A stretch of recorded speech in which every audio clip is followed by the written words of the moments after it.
নবগঠিত ঐক্যফ্রন্টের কয়েকজন নেতা সুশীল সমাজের প্রতিনিধিদের সঙ্গে যোগাযোগ করেছেন। সুশীল সমাজের লোকজনকে ঐক্যফ্রন্টের কাঠামোর মধ্যে নিয়ে আসার চেষ্টা চালিয়ে যাচ্ছেন তারা। সুশীল সমাজের প্রতিনিধিদের ঐক্যফ্রন্টে আনার প্রচেষ্টায় মূল ভূমিকা রাখছেন এর আহ্বায়ক এবং গণফোরাম নেতা ড কামাল হোসেন এবং ড জাফরুল্লাহ। 111-এর সময়কার কুশীলব তৎকালীন কয়েকজন উপদেষ্টাকেও ঐক্যফ্রন্টে আনার চেষ্টা চলছে। সাবেক তত্ত্বাবধায়ক সরকারের উপদেষ্টা ও অর্থনীতিবিদ ড হোসেন জিল্লুর রহমানকে ঐক্যফ্রন্টে আনার জন্য তোড়জোড় চালানো হচ্ছে। ঐক্যে আনার চেষ্টা হচ্ছে তৎকালীন দুদক চেয়ারম্যান লেফটেন্যান্ট জেনারেল হাসান চৌধুরীকে। এছাড়া ঐক্যফ্রন্টে আনার চেষ্টায় চলছে তত্ত্বাবধায়ক সরকারের আরেক উপদেষ্টা মেজর জেনারেল আব্দুল মতিনকেও। তত্ত্বাবধায়ক সরকারের স্বরাষ্ট্র মন্ত্রণালয়ের দায়িত্বে আব্দুল মতিন থাকা অবস্থায় আওয়ামী লীগ সভাপতি শেখ হাসিনা এবং বিএনপির চেয়ারপারসন বেগম খালেদা জিয়াকে গ্রেপ্তার করা হয়েছিল। এমনকি যুক্তরাষ্ট্র প্রবাসী 111-এর তত্ত্বাবধায়ক সরকারের সাবেক প্রধান উপদেষ্টা ড ফখরুদ্দিন আহমেদের সঙ্গেও যোগাযোগ করেছেন ঐক্যফ্রন্টের নেতারা। তাকে জাতীয় ঐক্যফ্রন্টে যোগ দেওয়ার প্রস্তাব দিয়েছেন জোটটির কয়েকজন নেতা। ড কামাল ও ড জাফরুল্লাহ সহ ঐক্যফ্রন্ট নেতাদের 111-এর সুশীলদের ফেরানোর প্রচেষ্টা দেখে শঙ্কিত হয়ে পড়েছে জোটের অন্যতম শরিক দল বিএনপি। বিএনপির নেতাদের মাঝে একটি আশঙ্কা বিরাজ করছে, আরেকটি 111 আনার জন্যই কি এদের জোর করা হচ্ছে। বিএনপির ঘনিষ্ঠ সূত্রগুলো বলছে, দলটির নেতারা যতটা না ঐক্যে সুশীলদের আনতে আগ্রহী, তার চেয়ে সবচেয়ে বেশি আগ্রহী ড কামাল হোসেন।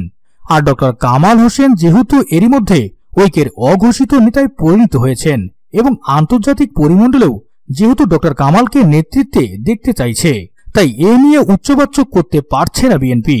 আর ড কামাল হোসেন তার মন মতোই এই ঐক্যফ্রন্টকে সাজানোর জন্য আগ্রহী।